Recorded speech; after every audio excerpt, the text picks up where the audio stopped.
안녕하세요, 미입니다. Today, I'm going to show the things that I got in South Korea. I went there last November, and here are the things that I got. And yeah, let me show them to you para may reference din kayo yung mga pwede nyo mabili. Or just for you guys to have things to add on your list if you're going there, ganyan. So first, let's start with this. So skincare and makeup. I got this mask from the AV, Dermateca Biomes. Actually, gusto ko talagang bilhin yung Medicube. Kaso, yung ate girl dun, ewan ko ba, na sales talk ako, people pleaser ba talaga ako? Pero sabi niya, for your dark spots, tinuro niya pa talaga yung dark spots. You don't need hydration, sabi niya sa akin. You need to clear your dark spots. Yeah, this is better than that or comparable dun sa hinahanap kong Medicube na variant. Meron siyang sariling chani. Hindi ko pa na-open, guys. Sabi niya, use this once a week. Other side is for exfoliation. Yung isa is parang pangbabad lang daw sa skin. So, ganyan. And, guys, so amoy tang orange siya. If you guys are wondering, what if juice lang pala to? Anyway, ito siya. Then, I also got this. I already used this one. So, this is the Miss and Sin. Hindi ko alam kung paano i-pronounce. Perfect Serum. Very popular in Korea.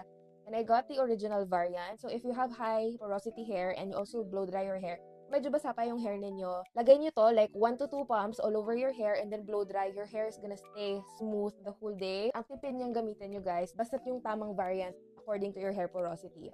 I'm telling you. Tapos, guys, I just got a hand cream over here. This is called After Shower. Medyo thick yung consistency. This is by the brand Effilo and Second Morning. Ooh, fresh lang din yung amoy niya. I like that.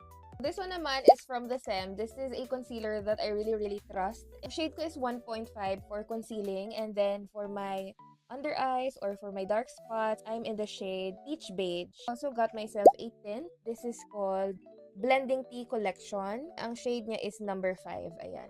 Meron siyang pagka nude warm tone that I really like. Yung mga DeSem na lip tints, actually, maganda yung lasting power nila. Next item, I really love this. This is the Torrident Dive-In Serum. So, kita nyo, nagamit na siya. So, mula nung binili ko siya, ginamit ko na siya. And nililayer ko siya sa skincare ko.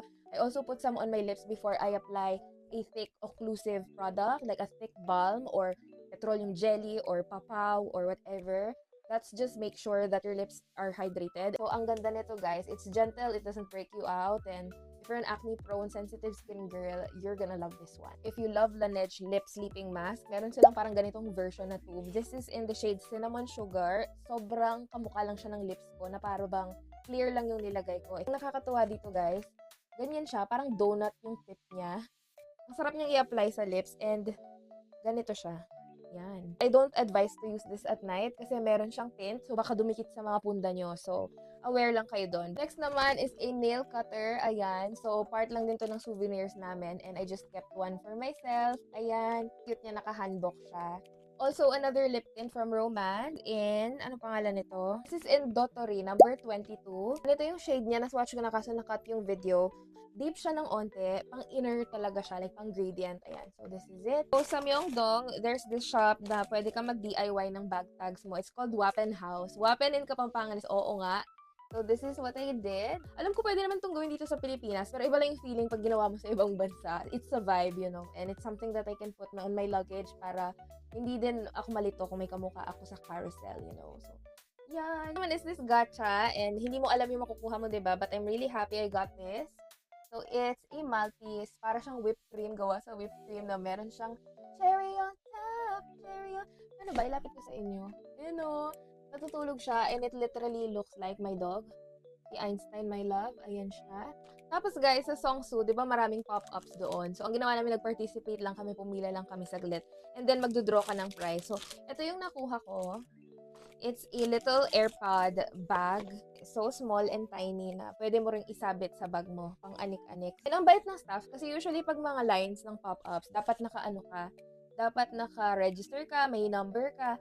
And yung rule lang na hiningi nila sa aming mga foreigners ay mag-like lang sa Instagram page at follow sila. And yun, sinali nila kami sa line. And then, Nico also got this.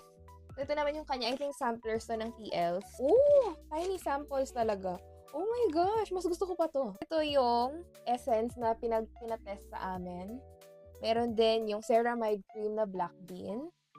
And red orange niacinamide serum. Oh my gosh, I love Songsu. Next naman is this. This is from Daysik. Excited ako dito kasi parang meron silang big sale that day. I literally got this set for 30,000 won. Tapos tingnan nyo ilan na yung products niya. 1, 2, 3, 4. 5 products for 30,000 won. No wonder may mga nag-hoard doon. So, ito yung highlighter nila. Wow! Guys, so ayan yung highlighter. Tapos, itong lip and cheek palette na 9 colors. Peaches and browns, pang warm tone. Ayan. Eyeshadow. Ayan. And it opens like this. So, we have a liquid glitter. It's color white, guys. And this one naman is Juicy Dewy Tint. So, ito yung shade na nakuha ko in the number 6. Ayan. Next naman, guys, is this one. So, this is just a clear palette. Wala siyang laman. Bali, ang ginawa ko is pumili ako ng mga shadows ko, 9 pieces, na talagang magagamit ko. So, meron parang rack or table doon na naka-bicolor siya. Tapos, pipili ka na lang ng gusto mo. And then, ibibigay nila yung case upon checkout. Kung pang Egyosal, meron akong pang under eye, pang shadow, ganun. And then, because of my purchase, nagkaroon ako ng free na anik-anik. Ito. Nakakaaliw sila magpa-freebie kasi talagang may option, may colors. So, bahala. Yung hindi ka walang choice, may choice ka pa rin kahit freebie. So, it looks like this. So, pwede mong lagyan ng tint ito. Ayan. So, ito yung tint. Tapos, lalagay mo dyan para may anik-anik ka. Sobrang cute, diba? Next naman is this one. This was a stopover sa aming trip and I was gifted by my baby. This one is an amethyst ring. Ayan. Ang ganda-ganda niya. And, fun fact, I'm a February baby. So, amethyst is my birthstone. So, ayan siya. Which I'm gonna wear every single day. I love it so much. And as an army, lalo mo siyang ma-appreciate. Borahe! Next naman is from Blue Elephant. And you already know why this is so good. Ito yung sa Songsu flagship store. Hindi ko pa na-unbox to actually after nabili. Ganda ng case niya. Design I got is in Gianna Black. Yan, siya ang pinili ko. Si Gianna Black. What do you think, guys? Maganda ba? I think it's really pretty kahit sa ano pa lang. Wow! Kala mo talaga. Very showbiz, and I really like how this fits on my face. Ayan. Gianna Black, you guys, if you're looking for a nice pair. Next naman is this one from Tambourines. As a Jenny fan, and Jenny stan, ayan. This is one of Jenny's recommendation in the scent Camo. We got is the small one lang.